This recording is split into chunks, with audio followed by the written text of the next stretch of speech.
কখনোই আর কখনো ফোর্থ ইয়ারে এমনি ওয়ার্ডে ক্লাস ছিল স্যার। ফোর্থ ইয়ারে ওয়ার্ডে ক্লাস ছিল না? জি আচ্ছা, স্যার। পড়াইছিলাম কি না পড়াইনি? পড়াইছিলাম কি তখন?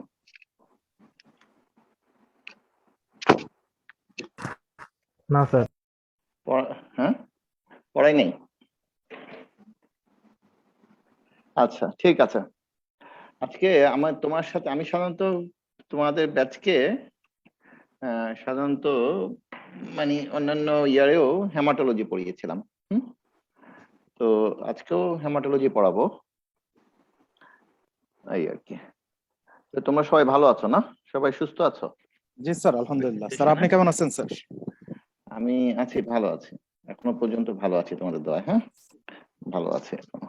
আচ্ছা, তো তোমাদের ফ্যামিলি মানে সবাই, মা বাবা ভাই বোন সবাই ভালো আছে? জি স্যার, আলহামদুলিল্লাহ। স্যার আলহামদুলিল্লাহ স্যার। তোমাদের তোমাদের মধ্যে কেউ কোভিড আক্রান্ত হওনি? স্যার অনেকেই হয়েছিল স্যার, পরবর্তীতে স্যার আবার নেগেটিভ আসছে স্যার। থার্ড প্রফের সময় স্যার কয়েকজন ব্যাচমেটের হয়েছিল, পরবর্তীতে আল্লাহর রহমতে স্যার ভালো হয়ে গিয়েছে তারা। আচ্ছা আচ্ছা, এমনি ফ্যামিলিতে কোনো ক্যাজুয়ালিটি হয়েছে কারণ? ওরকম স্যার কোনো ইয়ে হয়নি, কয়েকজনের ফ্যামিলিতে একটু সমস্যা হয়েছিল স্যার কোভিড এর সময়, কয়েকজনের ধরাও পড়েছিল। সবকিছু ঠিকঠাক ছিল স্যার, উইদাউট এনি সিমটম। আচ্ছা ঠিক আছে। আচ্ছা ঠিক আছে, আমি শুরু করছি। হেমাটোলজি আর কি। তোমার কয়জন আছো টোটাল পার্টিসিপেন্ট? 130। এমনি স্টুডেন্ট কয়জন? স্যার 180 প্রায়। বাকি 50 জন? No idea sir. বাকি 50 জন কোথায়? স্যার গতকাল একটু ঝড়টর হয়েছিল স্যার, অনেকেই গ্রামে আছে, আজকে একটু ইলেকট্রিসিটি প্রবলেম আছে স্যার, এই কারণে হয়তো অনেকে এটি করতে পারে না। আচ্ছা আচ্ছা ঠিক আছে, থ্যাংক ইউ। ঠিক আছে। তো হেমাটোলজির মধ্যে আসলে যে কোনো ডিজিজ ক্লিনিক্যাল, এখন তোমরা ক্লিনিক্যাল সাইড যদি পড়াশোনা করতে চাই, তো ক্লিনিক্যাল সাইডের পড়াশোনা, যেমন আমি যদি ফার্স্ট ইয়ার থেকে ধরি, ফার্স্ট ইয়ার থেকে যদি চিন্তা করি, ফার্স্ট ইয়ারে আমরা পড়ি অ্যানাটমি অ্যান্ড ফিজিওলজি ইউজুয়ালি আর কি, যদি মোরলেস বায়োকেমিস্ট্রি আছে সেটা। অ্যানাটমি ইন্ডিকেট করে যে তোমার বডির পার্টস গুলো কোথায় কোথায় কিভাবে আছে, সেটা অ্যানাটমি পড়াই আমরা, ঠিক না? অ্যানাটমিতে আমাদেরকে তাই পড়ায় যে বডির পার্টস এর নাম, বডির পার্টস এর লোকেশন, আর্টারি কোর্স, নার্ভের কোর্স, জাস্ট এই জিনিসটা অ্যানাটমি, এটা মেইন প্রিন্সিপাল, সেটা আমাদের শিখতে হয়।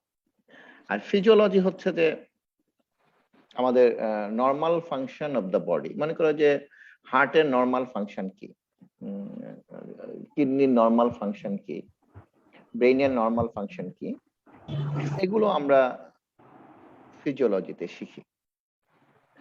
আচ্ছা, তো আমাদের ডক্টর হওয়ার মেইন উদ্দেশ্যটা হচ্ছে যে আমরা আসলে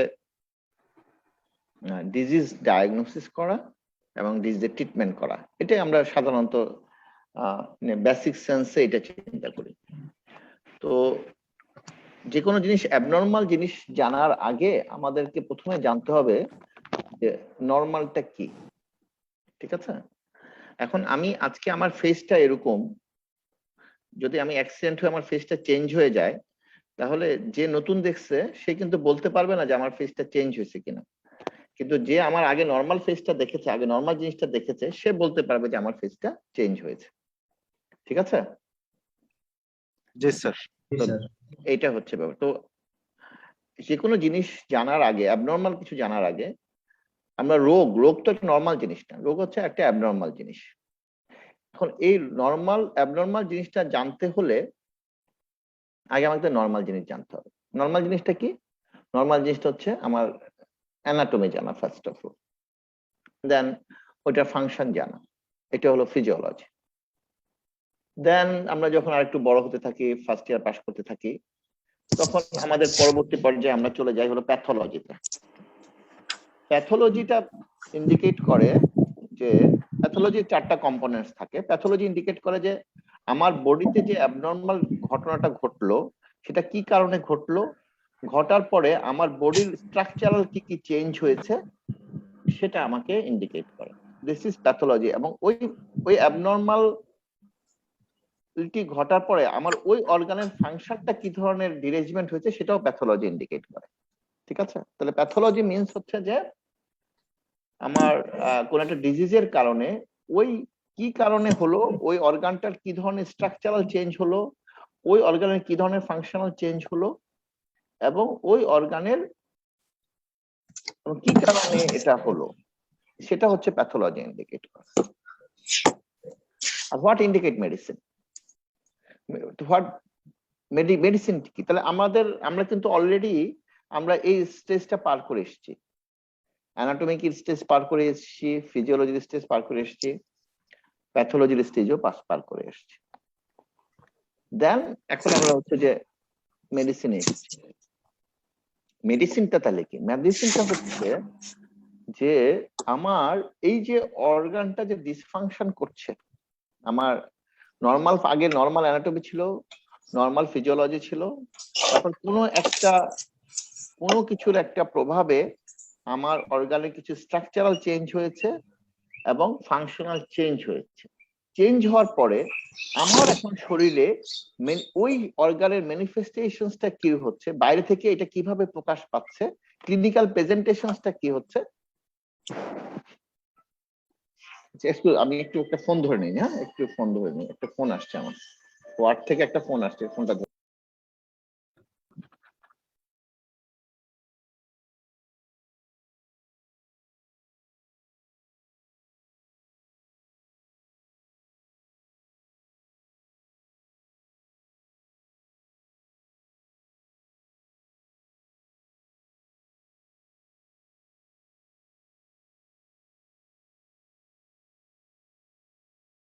স্যার আনমিউট করতে হবে স্যার।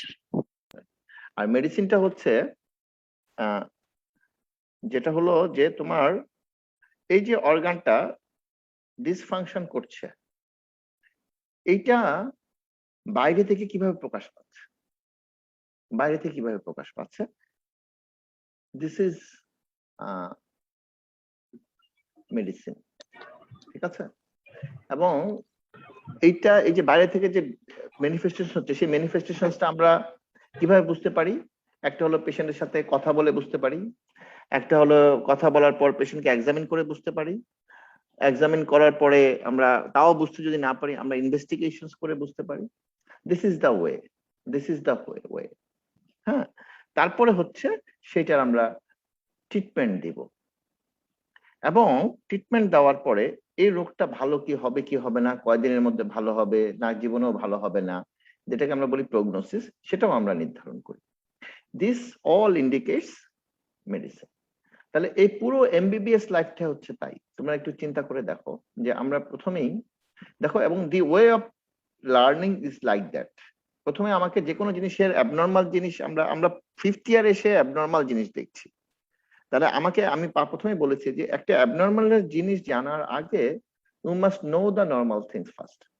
তোমাকে আগে নর্মাল থিং জানতে হবে, নর্মাল ফাংশন জানতে হবে, যেটা আমাদেরকে অ্যানাটমি ফিজিওলজিতে আমরা পড়ানোর চেষ্টা করি, এবং সেটা আমরা প্যাথোলজিতে পড়ানোর চেষ্টা করি যে কোনো অ্যাবনর্মাল ডিজিজ কন্ডিশনস হলে আমার বডির ভিতরে আমার স্ট্রাকচারাল এবং ফাংশনাল কি ডিরেজমেন্ট হয় সেটা আমরা পড়াই। এন্ড দেন এইটা ক্লিনিক্যালি কিভাবে ম্যানিফেস্ট করে সেটা আমরা ফিফথ ইয়ারে এসে এখন পড়বো। ঠিক আছে, এই তো যেহেতু ফিফথ ইয়ারে পড়ার আগে আমাদের একটু জাবর কাটতে হবে, যে কোনো সিস্টেম আগে একটু জাবর কাটতে হবে, আমাদের নর্মাল অ্যানাটমিটা কি ছিল, নর্মাল ফিজিওলজিটা কি ছিল, যদি না জানি তাহলে আমি মনে হয় না আমরা মেডিসিন পড়াতে পারবো। সেজন্য ওই জিনিসগুলো একটু নর্মাল জিনিস আগে জানতে হবে। এখন এই পুরো জিনিসটা যদি আমি একটা ছোট্ট একটা ফর্মুলা দিয়ে বলতে চাই, যেমন রুগীরা কিন্তু মনে করে যে একটা হার্ট মনে করো হার্টের বা ব্রেইনের আমার অ্যানাটমিটা কি, মানে ব্রেইনের অ্যানাটমির মধ্যে একটা মোটর এরিয়া আছে, তোমরা জানো সেটা? জি স্যার। জানো জি স্যার। ফোকাস মোটর এরিয়া কোথায় আছে মোটর এরিয়াটা? অ্যানাটমি দেখি একটু। Sir broadband area number 22। Motor এরিয়াটা এ- কোথায় আছে? আমি জাস্ট স্যার, লোকেশনটা জানতে চাচ্ছি, অ্যানাটমি জানতে চাচ্ছি, জাস্ট একটু সিম্পল। এরিয়া 44-45। ওটা তো Broca's area. Central Gyrus. Yes central সার্কাসের সামনেই থাকে, সেন্ট্রাল সার্কাসের সামনে থাকে। এরিয়ার নামটা আমার এই মুহূর্তে মনে পড়ছে না, তবে সেন্ট্রাল সার্কাসের সামনে থাকে হলো মোটর এরিয়া, তার পিছনে থাকে হলো কি এরিয়া? Sensory. Sensory area. ঠিক আছে, আচ্ছা। মোটর এরিয়ার ফাংশন কি? মোটর এরিয়ার ফাংশন হচ্ছে যে মোটর গাড়ি বুঝো না? Voluntary. মোটর এরিয়ার ফাংশন কি? মোটর গাড়ি বুঝো? মুভমেন্ট।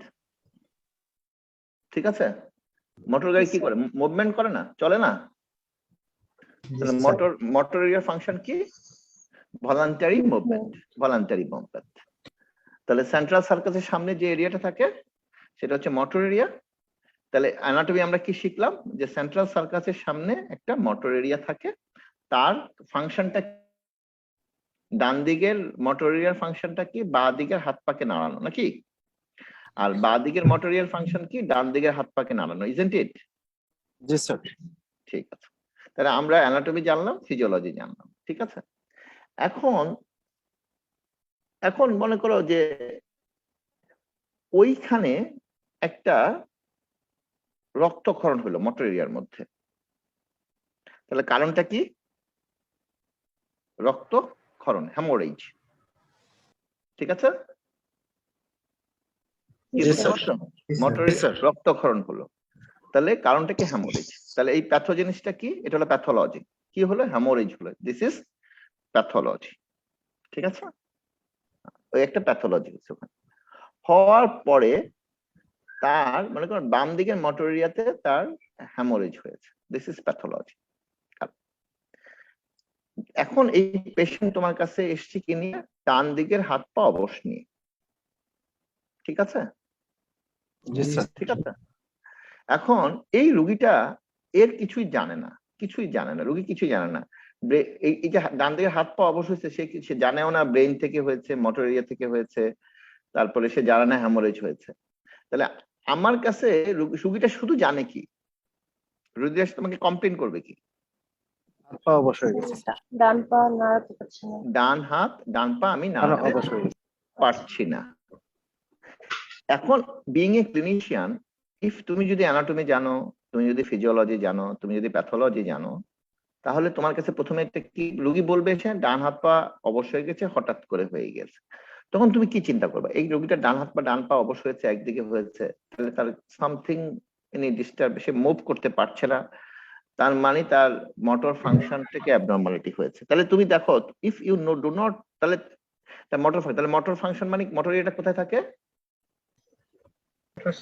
ব্রেইনের সেন্ট্রাল সার্কাসের সামনে। তাহলে তুমি দেখো, তুমি যদি অ্যানাটমিটা জানো না, ফিজিওলজি যদি না জানো, তুমি যে মোটর এরিয়ার কাজ হচ্ছে ডান হাত পাকে নাড়ানো, বাঁ হাত পাকে নাড়ানো, তুমি যদি এই জিনিসগুলো না জানো, তাহলে কিন্তু তুমি রোগটাকে ধরতে পারবে না, এবং অ্যানাটমিক্যালিও তুমি বুঝতে পারবে না তার কোথায় রোগ হয়েছে। আমার কথা বুঝতে পারছো না কি বলতে চাচ্ছি? So you must know the anatomy first meticulously, you must know the physiology first, কারণ তুমি যদি ওইটা নর্মাল ফাংশন না জানতা, যে এই ডান দিকের ব্রেইনটা, এই ডান দিকের মোটর এরিয়াটা আমার বাঁ দিকের হাত পাকে নাড়ায়, এটা যদি আমি না জানি, তাহলে কি আমি ওই জায়গায় রোগ হচ্ছে আমি বুঝতে পারবো? নর্মাল ফাংশনটা আমি তো বুঝতে পারবো না, পারবো কি? তাহলে আমাকে ওইটা আগে প্রথমে বুঝতে হবে। তাহলে we must know the anatomy first, we must know physiology first, এবং ওখানে যে হ্যামোরেজ হলে যেটা হয়, we must know the pathology first, then we know the clinical consequences. কেউ যদি ওই জিনিসগুলো ভালো না বুঝে, তাহলে কিন্তু সে ভালো ক্লিনিশিয়ান হতে পারবে না। তো এখন তাহলে তোমাদের মধ্যে অনেকের মধ্যেই এখন একটা ফ্রাস্ট্রেশন চলে আসছে এই কথাটা শোনার পরে, যে আল্লাহ, আমি তো অ্যানাটমি খুব ভালো করে পড়ি নাই, আমি তো ফিজিওলজিও ভালো করে পড়ি নাই, প্যাথোলজিও তো ভালো করে পড়ি নাই, তাহলে আমার কি হবে? তাহলে আমি ক্লিনিশিয়ান হতে পারবো না। এরকম একটা ফ্রাস্ট্রেশন চলে আসতে পারে। তো এই ফ্রাস্ট্রেশনটা আমি বলতে চাচ্ছি কি, প্রতিটা মেডিসিনের মধ্যে প্রতিটা চ্যাপ্টারের শুরুতে, ডেভিডসন বইটা তোমরা সবাই কিনবা, স্কিনে তোমরা প্রতিটা চ্যাপ্টার আগে একটু অ্যানাটমি থাকে, একটু ফিজিওলজি থাকে, এটা তোমরা সবাই পড়বা দয়া করে। ওই ভাস্ট অ্যানাটমি পড়ার দরকার নেই, অ্যানাটমিতে যেটা পড়েছি। ফিজিওলজি অত ভাস্ট পড়ার দরকার নেই, কিন্তু আমার যতটুকু দরকার এই ক্লিনিক্যাল কনসিকোয়েন্সটা বোঝার জন্য সেটা আমার ওখানে থাকবে। ঠিক আছে? জি স্যার। আচ্ছা, অর্থাৎ তোমরা এটা খেয়াল করে পড়বা। তো আমি এই জন্য আজকে তোমাদেরকে পড়ানোর আগে আমি যেটা করব সেটা হচ্ছে আমি তোমাদেরকে আগে একটু অ্যানাটমি পড়াবো। ঠিক আছে? তোমাদেরকে আগে একটু অ্যানাটমি পড়াবো, এই অ্যানাটমি না, জাস্ট একটু নর্মাল। এখন আমি পড়াবো কোনটা, হেমাটোলজির একটু 1 minute. Which is right of the sternum. QRS morphology in the left side is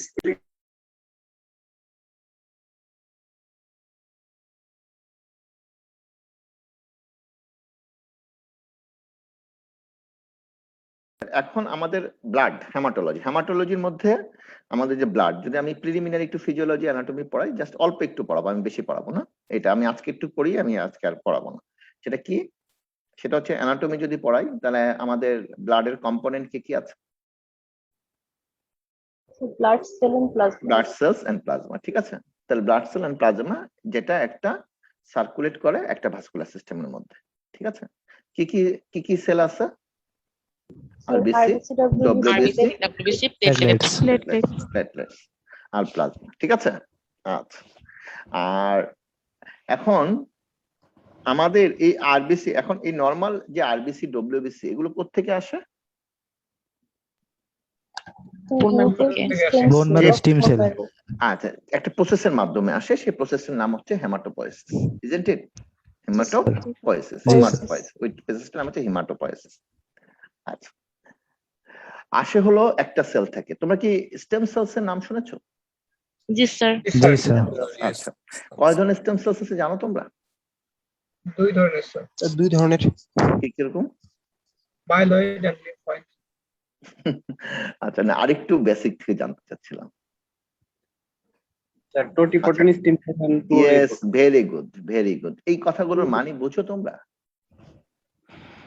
আচ্ছা, আমি একটু বলে দিই। একটু আমাদের স্টেম সেলস আছে, যেমন কতগুলো টার্ম তোমরা এর আগে শুনেছো। টোটিপোটেনশিয়াল, প্লুরিপোটেনশিয়াল, মাল্টিপোটেনশিয়াল, ঠিক আছে, অলিগোপোটেনশিয়াল এন্ড ইউনিপোটেনশিয়াল, এরকম সেলের কিছু নাম আছে। তো তোমরা যেটা কমনলি ডেসক্রাইব টার্ম, একটা হলো যে টোটিপোটেনশিয়াল, প্লুরিপোটেনশিয়াল এন্ড মাল্টিপোটেনশিয়াল, এগুলো commonly term.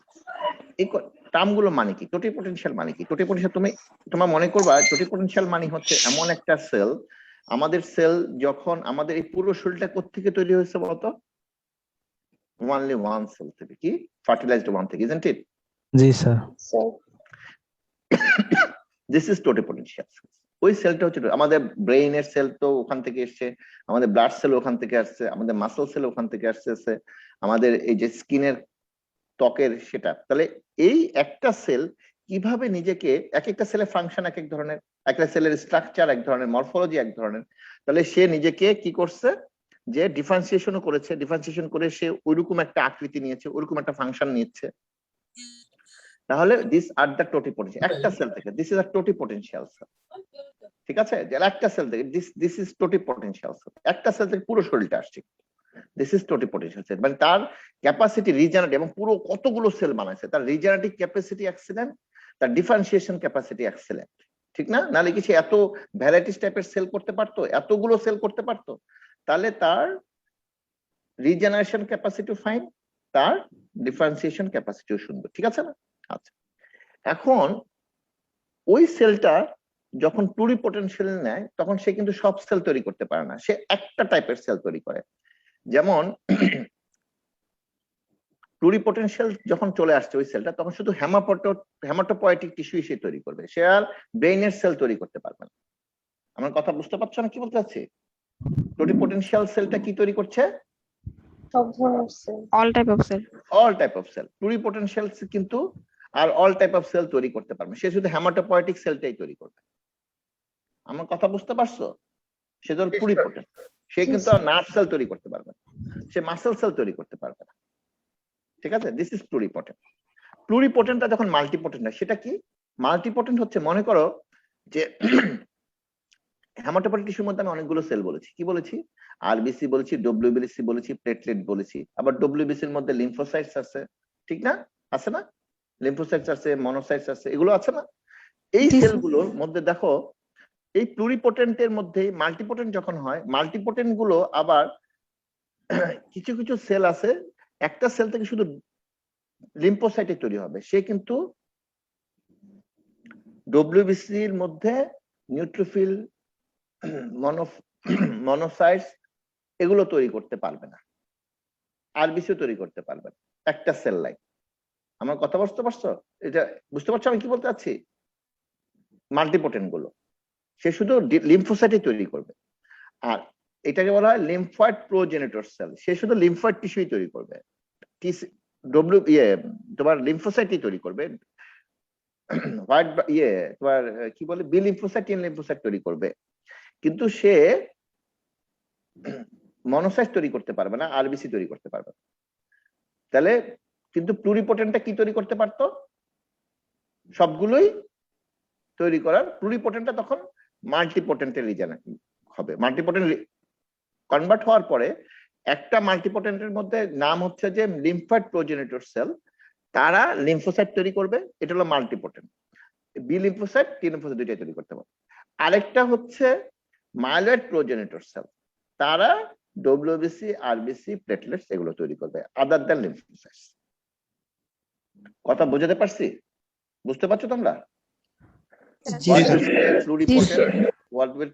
প্লুরিপোটেন্সিয়াল, pluripotent and multipotent. ঠিক আছে, এগুলো আস্তে আস্তে স্পেশালাইজড ডিফারেন্সিয়েশনটা যত ম্যাচিউর হতে থাকে তখন ডিফারেন্সিয়েশনটা তার কমতে থাকে। টোটিপোটেনশিয়াল যেমন ডিফারেন্সিয়েশন হিউজ করতে পারে, প্লুরিপোটেন্টটা অল্প কিছু হেমাটোপয়েটিক চলতে পড়তে আরেকটু ডিফারেন্সিয়েশন কমে যাবে, কার কাছে গেলে? মাল্টিপোটেন্টের কাছে চলে গেলে। ঠিক আছে, এই তাহলে আমাদের হেমাটোপয়েসিসটা কোথেকে আছে? প্লুরিপোটেন্ট থেকে multipotent stem cells. Multipotent stem cells এর মধ্যে মাইলয়েড প্রোজেনিটর সেল আছে আর লিম্ফয়েড প্রোজেনিটর সেল আছে। মাইলয়েড প্রোজেনিটর সেল থেকে আসে কারা? আরবিসি, নিউট্রোফিল, মনোসাইটস, তোমার ইওসিনোফিল, বেজোফিল, প্লেটলেটস, এগুলো হলো মাইলয়েড প্রোজেনিটর সেল থেকে আসে। আর লিম্ফয়েড প্রোজেনিটর সেল থেকে আসে T lymphocytes and B lymphocytes. Clear? এই যে এই সেলগুলো আসে, এই সেলগুলো কিভাবে আসে? এই সেলগুলো কি হঠাৎ একটা প্লুরিপোটেন্ট স্টেম সেল নিজ থেকেই কি এগুলো তৈরি হয়? না, এগুলোর জন্য বাইরের কিছু এক্সটার্নাল প্রভাব কাজ করে এগুলোর উপরে। বাইরের এক্সটার্নাল কিছু প্রভাবের মধ্যে এরা এই সেলগুলো ডিফারেন্সিয়েশন হয়। মনে করো যে আমাদের যে কোনো একটা কেমিক্যাল রিঅ্যাকশন হতে গেলে এনজাইম লাগে না, একটা প্রভাবক লাগে না? জি স্যার। ঠিক এই সেলগুলো ডিফারেন্সিয়েশন হতে গেলে বাইরে থেকে কিছু এক্সটার্নাল ফ্যাক্টর ওদের, ভালো লাগে। ঠিক আছে? তো সেই ফ্যাক্টর গুলো কি? না, কেবল শুরু করছে। কিছু হচ্ছে ইন্টারলিউকিনস। লাইট অফ করে দাও। তোমরা আমার সাথে যদি ইন্টারঅ্যাক্ট না করো তাহলে তোমরা একটু মিউট করে রেখো, হ্যাঁ? বাইরের কারোর সাথে ইন্টারঅ্যাক্ট করলে তোমরা সবাই একটু কাইন্ডলি মিউট করে থেকো।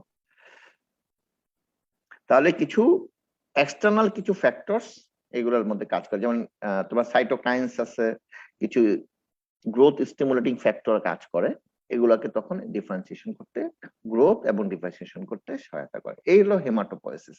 তোমরা কি জানো কি ইরেকথ্রোপয়েসিস করতে গেলে এরকম একটা ফ্যাক্টর আছে, সেই ফ্যাক্টরটার নাম জানো তোমরা? ইরিথ্রোপয়েটিন একটা ফ্যাক্টর আছে, সেরকম একটা। ঠিক আছে, এই যেমন এবং কিছু ফ্যাক্টর আছে, গ্রানুলোসাইট কলোনিটি stimulating factor, megakaryocyte stimulating factor, এরকম কিছু ফ্যাক্টর বাইরে থেকে কিছু, মনে করো যে এই যে হেমাটোপয়েটিক টিস্যুর বাইরের কিছু সেল থেকে এই জিনিসগুলো, ওই ফ্যাক্টর গুলো রিলিজ করে এই হেমাটোপয়েসিসটাকে অগমেন্ট করতে সহায়তা করে। ঠিক আছে, দিস ইজ হেমাটোপয়েসিস। তাহলে আমাদের আরবিসি থাকে, ডব্লিউবিসি, ব্লাডের মধ্যে RBC, WBC, platelets and plasma. ঠিক আছে, আর হেমাটোপয়েসিস মানে হচ্ছে যে আমাদের টোটিপোটেনশিয়াল সেলটা বোঝা গেছে, একটা সেল থেকে আসে, সেই সেলটা বিভিন্ন সেল টাইপ করে, প্লুরিপোটেন্ট এবং মাল্টিপোটেন্ট স্টেম সেলস। ঠিক আছে, এই আচ্ছা, এবং কিছু ফ্যাক্টরস এই হেমাটোপয়েসিসে হেল্প করে। তোমাদের এই ফ্যাক্টরগুলোর নাম পড়তে দরকার নেই, এগুলো পড়ার দরকার নেই, যা শুনে রাখো। কিছু সাইটোকাইনস আছে এবং কিছু গ্রোথ ফ্যাক্টর আছে, তারা এই হেমাটোপয়েসিসকে হেল্প করে। এই এখন আসো আরবিসি। আরবিসি মধ্যে আমাদের আরবিসি ফাংশন কি? What is the function of RBC? মানে sir carry of oxygen and carbon dioxide. Yes. তাহলে এটা অক্সিজেন ক্যারি করে লাংস থেকে টিস্যুতে, আর টিস্যু থেকে লাংসে কার্বন ডাই অক্সাইড ক্যারি করে, ঠিক না? This is the main function of RBC, ঠিক না? আচ্ছা, this is the main function of RBC. এখন আরবিসির মধ্যে কি থাকে? Haemoglobin sir. হিমোগ্লোবিন থাকে। মেইন হচ্ছে হিমোগ্লোবিন। আরবিসির মধ্যে হিমোগ্লোবিন থাকে, মেইন হচ্ছে হিমোগ্লোবিন। আচ্ছা, আর আরবিসির হাফ লাইফ, আরবিসির লাইফ স্প্যান কতদিন? Sir 120 days. 120 ডেজ। আচ্ছা, আরবিসি যখন ম্যাচিউর হয় তখন ভেঙে যায় কোথায়? 120 দিন পর। তাহলে আরবিসিটা কই চলে যায়? কে ভাঙে দেয়? Liver sir. রেটিকুলো এন্ডোথেলিয়াস, ম্যাক্রোফেজের স্প্লিন এবং লিভারে রেটিকুলো এন্ডোথেলিয়াস সিস্টেম ভেঙে দেয়, আরবিসি ভেঙে দেয়। ভেঙে দিলে হিমোগ্লোবিন ভেঙে যায়। ভেঙে দিলে কি তৈরি হয়?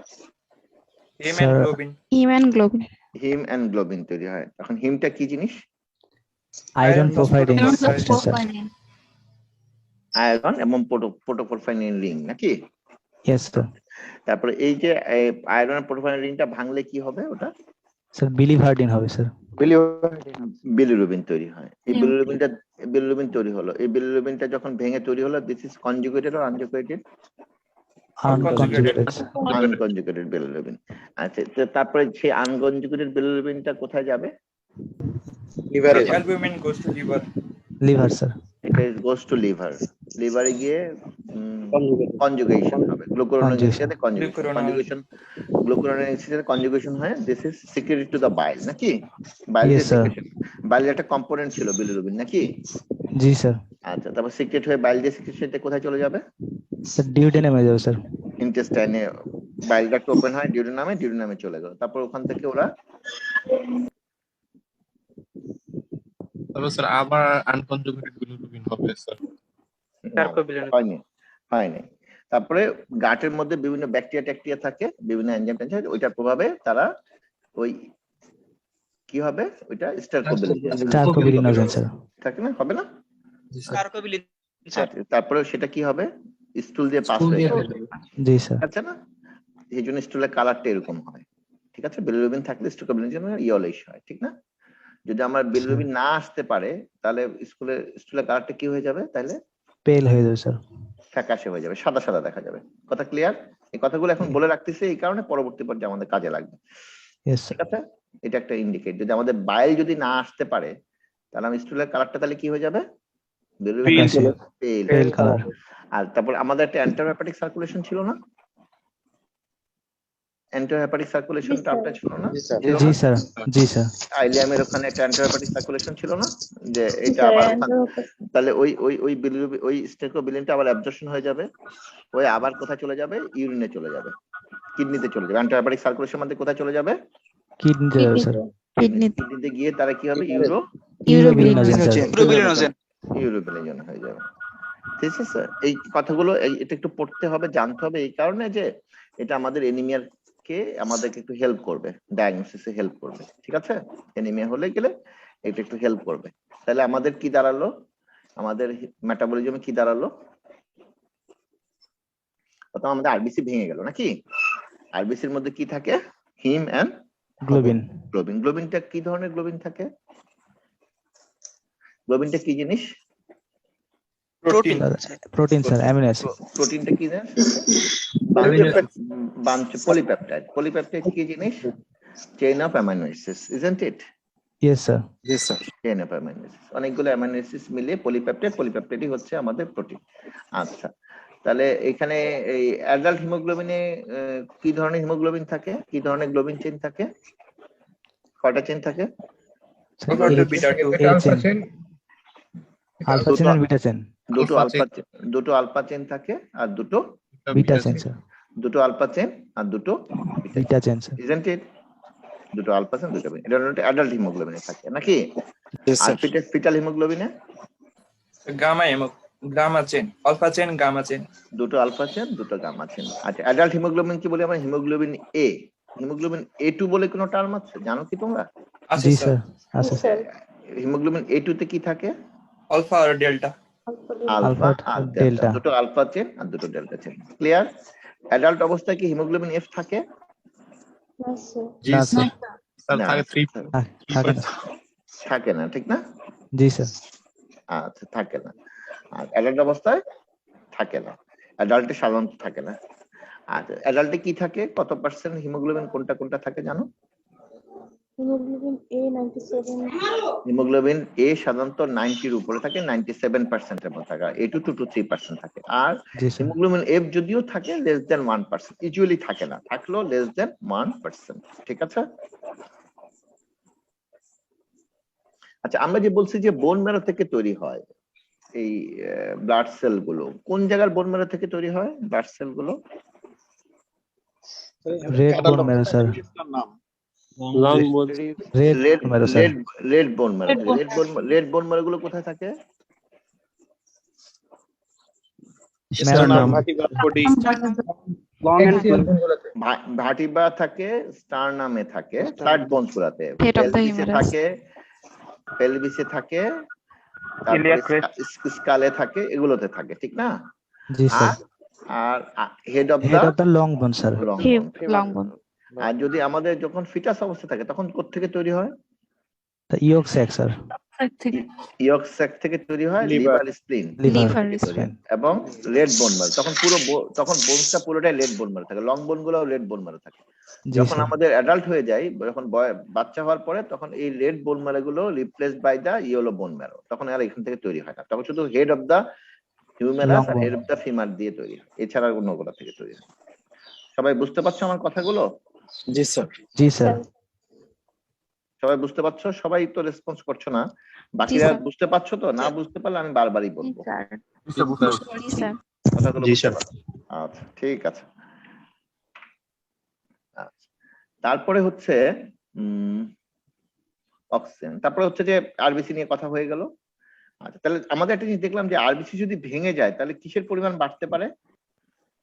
Bilirubin sir. বিলিরুবিনের পরিমাণ বাড়তে। কোন ধরনের বিলিরুবিন বাড়তে পারে? আনকনজুগেটেড বাড়বে। কনজুগেটেড বাড়বে না?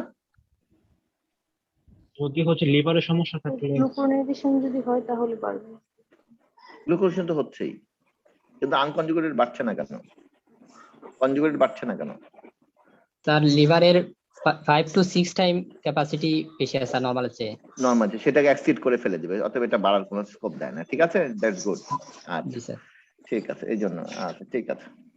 সেটাকে যখন এক্সিড করে যাবে তখন আর সে বাড়াতে পারবে না, এই জন্য আনকনজুগেটেড হাইপারবিলিরুবিনেমিয়া হবে। ঠিক আছে? আচ্ছা, এখন আরবিসির মধ্যে আমরা যেগুলো বলি, আরেকটা জিনিস আমাকে একটু জানতে হবে। আরবিসি তোমার ম্যাচিউর যে আরবিসিটা আমরা পাই, সে ম্যাচিউর আরবিসির নিউক্লিয়াস থাকে? না স্যার। ম্যাচিউর আরবিসির মধ্যে নিউক্লিয়াস থাকে না, এটা মাথায় আছে। আচ্ছা, ম্যাচিউর আরবিসি মানে আরবিসির যে ম্যাচুরেশনের যে স্টেপ গুলো, সেগুলো যদি আমরা বলি যে pronormoblast, early normoblast, late normoblast, reticulocytes and adult RBC, মানে ম্যাচিউর আরবিসি। আচ্ছা, রেটিকুলোসাইটস একটা টার্ম আছে, রেটিকুলোসাইট। এটা কি জিনিস জানো? রেটিকুলোসাইট হচ্ছে যে জাস্ট ম্যাচিউর আরবিসির আগের স্টেজ। ওইটার সাথে নরমাল আরবিসির কি পার্থক্য? নিউক্লিয়াস থাকবে। রেটিকুলোসাইটের মধ্যেও নিউক্লিয়াস থাকে না, এটা শেপটা একটু বড় হবে। শেপটা একটু বড় হবে, দ্যাটস গুড। যত ম্যাচিউর হয় শেপ কম থাকে, এটা একটা ফাইন। আর ওইটার মধ্যে রাইবোজোম থাকে, রাইবোজোম। ঠিক আছে, কি থাকে? রাইবোজোমের ফাংশন কি জানো? Protein synthesis. প্রোটিন সিনথেসিস করা নাকি? প্রোটিন, রাইবোজোমের ফাংশন হচ্ছে প্রোটিন সিনথেসিস। রাইবোনিউক্লিক অ্যাসিড থাকে নাকি? রাইবোনিউক্লিক অ্যাসিড থাকে নাকি? ওটার কাজ হচ্ছে যে প্রোটিন সিনথেসিস করা। তাহলে রেটিকুলোসাইটের মধ্যে কিন্তু প্রচুর পরিমাণে আরএনএ থাকে, প্রোটিন সিনথেসিস করা আরএনএ থাকে। কিন্তু যখন এটা বেশি ম্যাচিউর হয়ে যায় তখন ওই আরএনএ, ওই রাইবোজোমটাও থাকে না।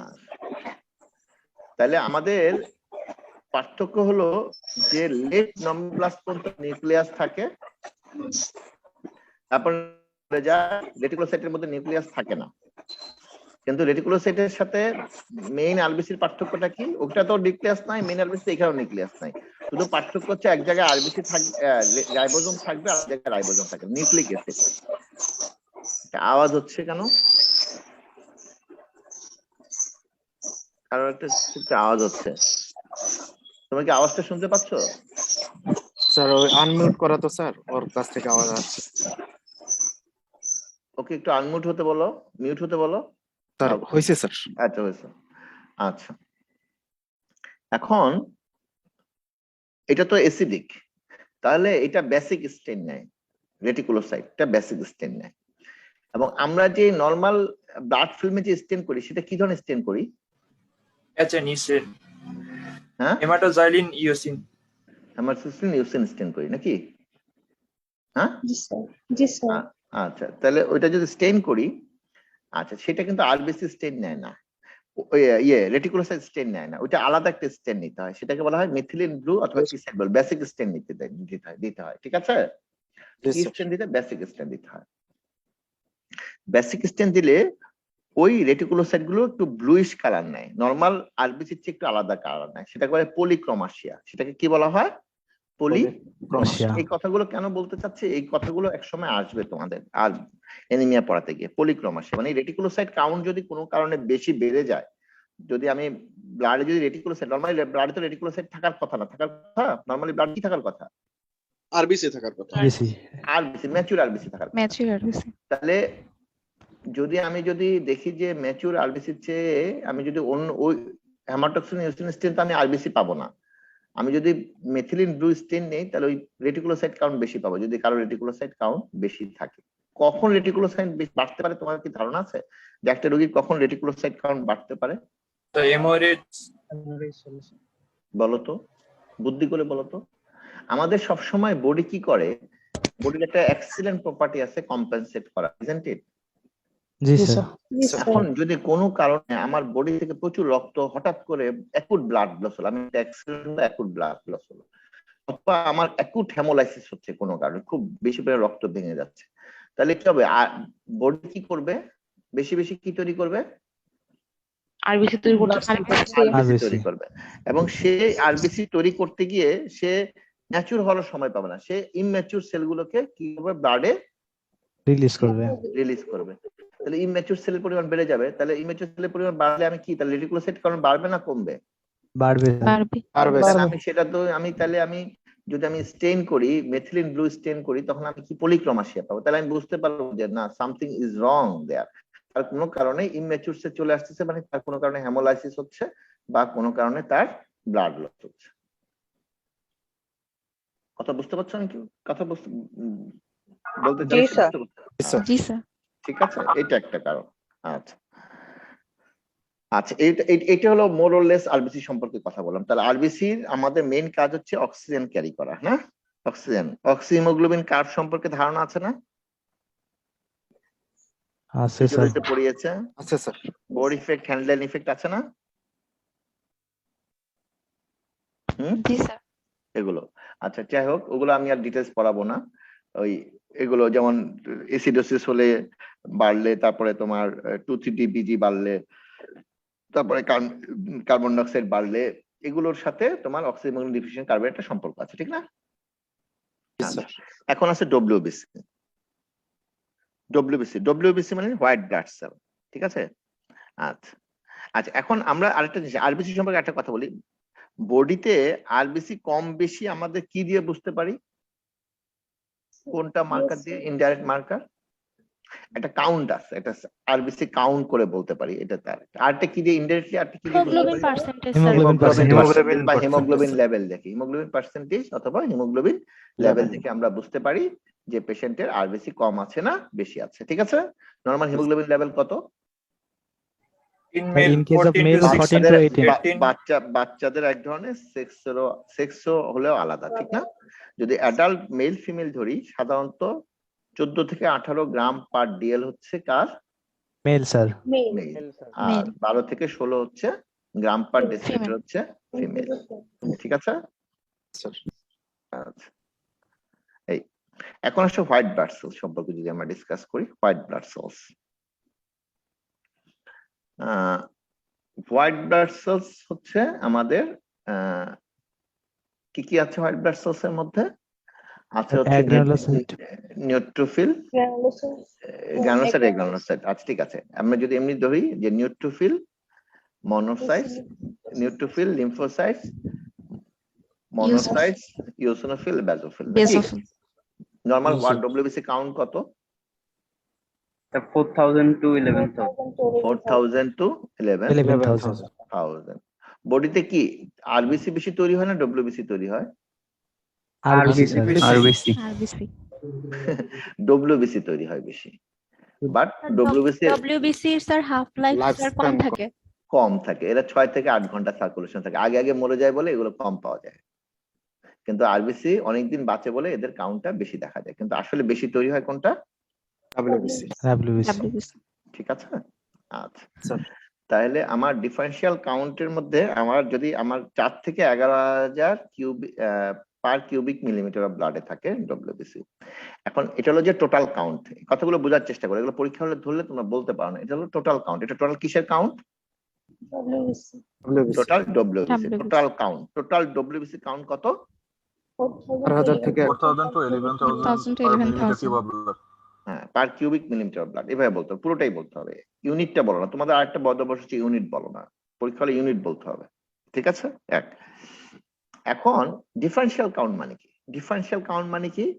ডব্লিউবিসি তো একটা, এর মধ্যে অনেকগুলো সেল আছে।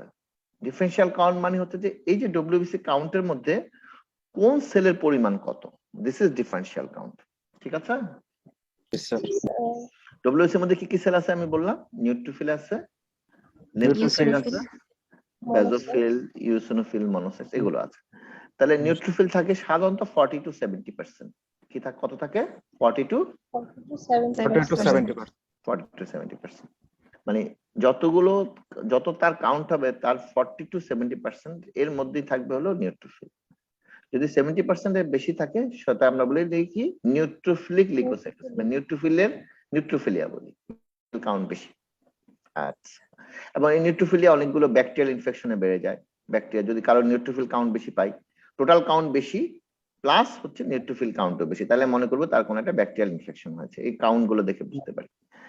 আরেকটা হচ্ছে লিম্ফোসাইট। লিম্ফোসাইট সাধারণত 20 to 40% থাকে। কতটুকু থাকে ডিফারেন্সিয়াল কাউন্টের মধ্যে? 20 to 40%। মানে ওই যে যদি কারো 10,000 কাউন্ট থাকে, তার মনে করো যে 35% যদি লিম্ফোসাইট থাকে, তাহলে আমরা বের করতে পারবো না তার লিম্ফোসাইট কত কাউন্ট। অ্যাবসলিউট কাউন্টটা বের করা যাবে না, বের করা যাবে না, অঙ্ক করে বের করা যাবে না। আচ্ছা, তাহলে সেটা তার নরমাল নাকি? নরমাল তো, কারণ আমার 20 to 40% থাকে, তার নরমাল। যদি একটা রোগীর কাউন্ট যদি দেখি যে 10,000 আছে, তার লিম্ফোসাইট 60%, তাহলে তার লিম্ফোসাইটোসিস আছে না? আচ্ছা, ঠিক আছে। আচ্ছা, একটা প্রশ্ন করি যে কাউন্ট নরমাল থেকে নিউট্রোফিলিয়া হতে পারে? জি স্যার, হতে পারে স্যার। হতে পারে স্যার, হতে পারে নরমাল থেকে লিম্ফোসাইটোসিস হতে পারে? জি স্যার, হতে পারে। জি স্যার, হতে পারে না? কথাগুলো বুঝতেছো? হতে পারে না? হতে পারে। সবসময় যে লিউকোসাইটোসিস হতে হবে তা না, কিন্তু বুঝাতে পারছি কথাগুলো? জি sir.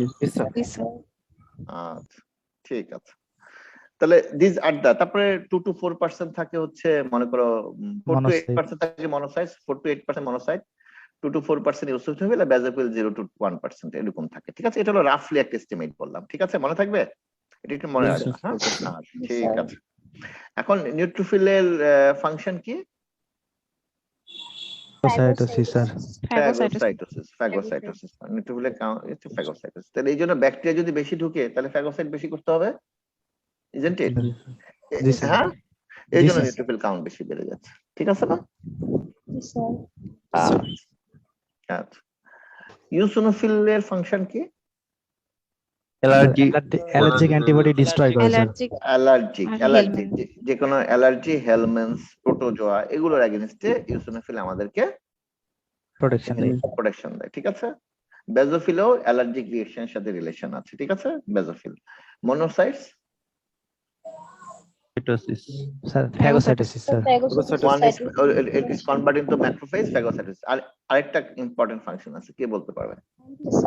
Antigen presenting function sir. Yes, good antigen presenting cells, it is one of the important function হচ্ছে this is antigen presenting cell। T lymphocyteর কাছে সে অ্যান্টিজেন প্রেজেন্ট করে নাকি? জি স্যার। আচ্ছা, আর T lymphocyte B lymphocyteর ফাংশন কি? Antibody produce sir. Antibody produce and memory cell হিসেবে B lymphocyte হচ্ছে অ্যান্টিবডি প্রোডিউস করে, আর হচ্ছে T lymphocyte হচ্ছে সেলুলার ইমিউনিটি এবং হিউমারাল ইমিউনিটির সাথে জড়িত, ঠিক আছে? জি স্যার। জি স্যার। আচ্ছা, আর আরেকটা জিনিস আমরা যদি আমরা কোনো ইনভেস্টিগেশনস করি, মানে ব্লাডের যদি কোনো ইনভেস্টিগেশনস করি, তাহলে কি ইনভেস্টিগেশনস করি আমরা? Complete blood count. Complete blood count. Complete blood count করি। আর কি করি? স্যার করা হয়। কমপ্লিট ব্লাড কাউন্ট আর পেরিফেরাল ব্লাড ফিল্ম। আর কি করি? স্যার করা হয়, হিমোগ্লোবিন করা হয়। কমপ্লিট ব্লাড কাউন্টের মধ্যে এগুলো সব চলে আসে। কমপ্লিট ব্লাড কাউন্টের মধ্যে ইএসআর আসবে, কমপ্লিট ব্লাড কাউন্টের মধ্যে কমপ্লিট ব্লাড কাউন্ট টার্মটা হচ্ছে কমপ্লিট ব্লাড কাউন্ট। বুঝতে পারছো? কমপ্লিট ব্লাড কাউন্টের মধ্যে ডব্লিউবিসি সিরিজও দেখবো, আরবিসি সিরিজও দেখবো, তোমার প্লেটলেট সিরিজও দেখা হচ্ছে, পুরোটাই চলে আসতেছে। আর পেরিফেরাল ব্লাড ফিল্ম করবো। আচ্ছা, আর বোন ম্যারো এক্সামিনেশন করি। বোন ম্যারো এক্সামিনেশন করি। ঠিক আছে? এই তাহলে কমপ্লিট ব্লাড কাউন্ট আর পেরিফেরাল ব্লাড ফিল্ম করি, বোন ম্যারো এক্সামিনেশন করি, ঠিক আছে? এই আচ্ছা, এখন এই পেরিফেরাল ব্লাড ফিল্মে আমরা কি করি? যে আমরা আরবিসিটাকে রক্ত নিয়ে আরবিসি একটা ফিল্ম বানাই নাকি? ফিল্ম বানাইতে দেখছো কখনো? তোমরা কি কখনো ফিল্ম বানানো হয়েছে তোমাদের? ফিল্ম বানিয়েছে কখনো? বানিয়েছো তোমরা প্যাথোলজি বা কখনো বানানো এরকম? জি স্যার। প্যাথোলজি ফিজিওলজিতে বানিয়েছে ফিল্ম বানানোর পর এটা স্টেইন করে আমরা মাইক্রোস্কোপের নিচে দেখি। তো দেখলে একটা জিনিস দেখলে যেই ক্যারেক্টারিস্টিক্স হবে সেটাকে কি ধরনের ক্যারেক্টারিস্টিক্স বলি? মরফোলজি নাকি? জি স্যার। যে আকারটা কেমন, শেপটা কেমন, সেটা তো আমরা তো চোখের নিচে দেখলে তো সেটাই বুঝবো নাকি অন্য কিছু বুঝবো? এটা দেখতে কেমন, ঠিক না? সেটা আমরা মরফোলজি বলি নাকি? যেমন মরফোলজি বলি। তো মরফোলজিতে মনে করো যে আমরা যদি বারবার দেখি একটা জিনিস, যদি আমাকে যদি বারবার কেউ দেখো, তাহলে আমার একটা চেহারা, নর্মাল চেহারাটা তোমরা মুখস্থ করে ফেলতে পারবা না? তারপর আমার মুখটা যদি ফুলে যায়, বড় হয়ে যায়, তাহলে সেটা তোমরা বুঝতে পারবা নাকি? আবার আমার মুখটা যদি চিপসে যায়, কোনো কারণে চুপসে গেছে, মনে করো ডিহাইড্রেশন হয়ে চুপসে গেছে, সেটাও তো বুঝতে পারবে যে স্যারের ফেসটা শুকাই গেছে, ঠিক না? এরকম বোঝা যাবে না? বা কোনো কারণে মনে করো মুখটুক হাইপোথাইরয়েডিজম হয়েছে বা কোনো নেফ্রোটিক সিনড্রোম, কিডনি ডিজিজ হয়েছে, মুখটা ফুলে গেল, সেটাও তো বুঝবো মুখটা অনেক বড় হয়ে গেছে, ঠিক না? বোঝা যাবে না? বোঝা যাবে স্যার। এর মরফোলজি। তাহলে সেরকমও আরবিসিও আমরা এরকম মনে করো যে আমরা যখন স্টেইন করে আমরা যখন মাইক্রোস্কোপের নিচে দেখবো, একটা নর্মাল আরবিসি আমাদের শেপটা কিরকম, যারা দেখে বারবার তারা তো বুঝে একটা আইডিয়া করতে পারে নর্মাল শেপ এরকম ছিল, এখন আরবিসি সাইজটা ছোট হয়ে গেছে, এখন আরবিসি সাইজটা বড় হয়ে গিয়েছে, এখন আরবিসি সাইজটা কেমন, আরবিসি গুলো একটু ভাঙা ভাঙা লাগছে, হিমোগ্লোবিনটার পরিমাণটা ঠিক নাই, মনে হচ্ছে একটু কম আছে, হ্যাঁ না আরবিসির মধ্যে দেখা যাচ্ছে একটা নিউক্লিয়াস আছে, দেখা যায় আরবিসির মধ্যে একটু পলিক্রোমাসিয়া আছে। তাহলে এরকম অনেক কিছু ক্যারেক্টারিস্টিক্স ওরা বুঝতে পারবে। তাহলে এগুলো ক্যারেক্টারিস্টিক্স বোঝাটা খুবই জরুরি, কারণ আমাদের এক এক ধরনের এনিমিয়াতে এক এক ধরনের ক্যারেক্টারিস্টিক্স আসে। মনে করো আরবিসি সাইজটা ছোট হয় কোন এনিমিয়াতে? মাইক্রোসাইটিক হাইপোক্রোমিক এনিমিয়া মানে কি? মানে আরবিসি সাইজগুলো ছোট হয়ে যায়। কোন এনিমিয়াতে পাওয়া যায় সেটা? আয়রন ডেফিসিয়েন্সি এনিমিয়াতে পাওয়া যায়। তাহলে এরকম এটা আমরা চোখে দেখেও বুঝতে পারবো পেরিফেরাল ব্লাড ফিল্মগুলো মাইক্রোসাইট হয়েছে। আর যদি আমরা মেপে দেখি RBC size, RBC normal size কত জানো তোমরা? 7.3 থেকে 7.7 মাইক্রোমিটার স্যার। এমসিবি বলে একটা টার্ম আছে, সেটা তোমরা জানো কি? জি স্যার, মেইন কর্পাসকুলার ভলিউম। এই ভলিউমটা কত জানো?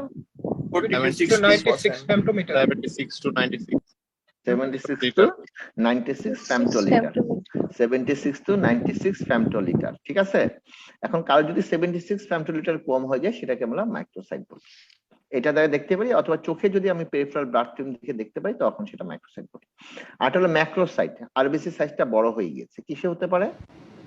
Megaloblastic anaemia sir. Megaloblastic anaemia, যেটা ডব্লিউবিসি, ভিটামিন বি12 ডেফিসিয়েন্সি, এগুলো। তাহলে ওইটা দেখো আমরা বুঝতে পারি যে তার এটা বড় হয়ে গেছে। আমার কথা বুঝতে পারছো? জি স্যার। এটা দেখে বুঝতে পারি। হ্যাঁ, এই তাহলে এগুলো দেখেও আমরা কিন্তু বুঝতে পারি যে আমাদের এই, তাহলে কিছু কিছু ডিজিজে আমাদের এই যে ফিল্মটা যদি আমি যদি কখনো দেখি একটা রোগীর এনিমিয়া আছে মনে করো, এবং আমি যদি পিবিএফ করে দেখি যে তার ম্যাক্রোসাইট আছে, তাহলে আমি আয়রন ডেফিসিয়েন্সি চিন্তা করবো কখনো? না স্যার। করবো কি? কখনো চিন্তা করবো? আমি কি চিন্তা করবো? তার ভিটামিন বি12 ডেফিসিয়েন্সি বা অন্য কিছু হচ্ছে কিনা, ঠিক না? তাহলে এটা কিন্তু মরফোলজিক্যাল, এই যে এটা কিন্তু আমাদের অনেক হেল্প করে টাইপ অফ এনিমিয়াকে ডিফাইন করতে, ঠিক আছে? আর হচ্ছে bone marrow examination. Bone marrow এক্সামিনেশনের ইন্ডিকেশনস গুলো আমি পরে তোমাদেরকে আরেকদিন পড়াবো না, ঠিক আছে? আমি সমস্ত ডিজিজ পড়ানোর পরে বোন ম্যারো এক্সামিনেশনের ইন্ডিকেশন চলে আসবে, সেটা আরেকদিন দেখাবো। আচ্ছা, এবার আসলে প্লেটলেটস। প্লেটলেটস এর মেইন ফাংশন কি? আরবিসি ডব্লিউবিসি বলছি। প্লেটলেটস এর মেইন ফাংশন কি?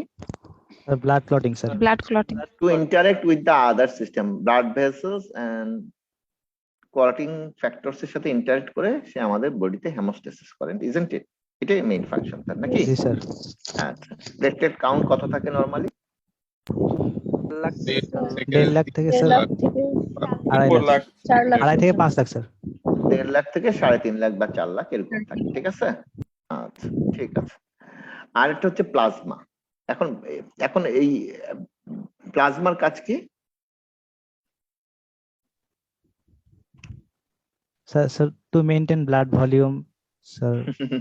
প্লাজমার কাজ হচ্ছে একটা বডি ফ্লুইডের একটা জিনিস আছে, আর মেইন ফাংশন হচ্ছে যে এটার মধ্যে প্রচুর ক্লটিং ফ্যাক্টরস থাকে, প্রচুর প্রোটিন থাকে, সেগুলো কি করে, অ্যালবুমিন থাকে, এগুলো অনেক কিছু বডিকে ক্যারি করতে, হরমোনকে ক্যারি করতে, বিভিন্ন সাবস্টেন্সকে ক্যারি করতে এটা হেল্প করে, ঠিক আছে?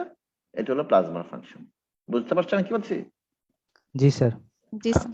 This are the function. এই আমি আজকে এখানে শেষ করে দিব। আমি আজকে জাস্ট একটু বেসিক জিনিসটা পড়িয়ে রাখলাম, পরে সেটা তোমরা পড়ো, এইটাই আজকে একটু পর্যন্ত থাক। আমি নেক্সট ক্লাসে তোমাদেরকে একটু কয়েকটা জিনিস, আমি একটু ব্লাড ফিল্মের ছবি, নর্মাল ব্লাড ফিল্ম দেখতে কেমন হয় এবং অ্যাবনর্মাল ম্যাক্রোসাইট দেখতে কেমন হয়, ব্লাড ফিল্মের মধ্যে ম্যাক্রোসাইট, পলিক্রোমাসিয়া, হাওয়াল জেল বডি দেখতে, টার্গেট সেল দেখতে কেমন হয়, সেগুলো একটু আমি স্ক্রিন শেয়ার করে একটু দেখানোর চেষ্টা করবো। আর তোমরা নিজেরও একটু ছবি দেখে নিও, ডেভিডসন একটা ছবি আছে, যদি তোমরা দেখে নিতে পারো তাহলে আমার দেখানোর দরকার হবে না। আর ডেভিডসনের ছবি আছে, তোমরা দয়া করে একটু ছবিটা দেখে নিও, যে ম্যাক্রোসাইট দেখতে কেমন, মাইক্রোসাইট দেখতে কেমন, টার্গেট সেল দেখতে কেমন, হাওয়াল জেল বডি দেখতে কেমন, ফ্র্যাগমেন্টেড আরবিসি দেখতে কেমন, এগুলো একটু দেখে নিও তোমরা। ছবিগুলো একটু ডেভিডসনের বইতে ছবিগুলো একটু দেখে নিও, এবং কোন কন্ডিশনে কোনটা পাওয়া যেতে পারে সেটা একটু দেখে নিও, ঠিক আছে? এই আর নেক্সট ক্লাস থেকে আমি এনিমিয়া শুরু করব। এনিমিয়া, আয়রন ডেফিসিয়েন্সি এনিমিয়া এবং ভিটামিন বি12 ডেফিসিয়েন্সি এনিমিয়া আমি একদিনে পড়িয়ে ফেলবো, অথবা এনিমিয়া অফ ক্রনিক ডিজিজ এটাও পড়াবো, ঠিক আছে? এই জি স্যার। ঠিক আছে, নেক্সট ক্লাসে আমি এটা পড়াবো। হ্যাঁ, এগুলো একটু তোমরা আগে থেকে পড়ে রাখবা। আগে থেকে যেটা পড়ে রাখবা সেটা হলো আয়রন কিভাবে অ্যাবজর্ব হয়, এটা একটু পড়ে থাকবা।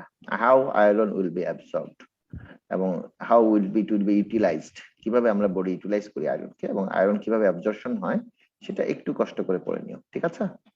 জি স্যার। আচ্ছা, ঠিক আছে, সবাই ভালো থাকো। জি স্যার, ধন্যবাদ স্যার। আসসালামু আলাইকুম স্যার। ওয়ালাইকুম আসসালাম।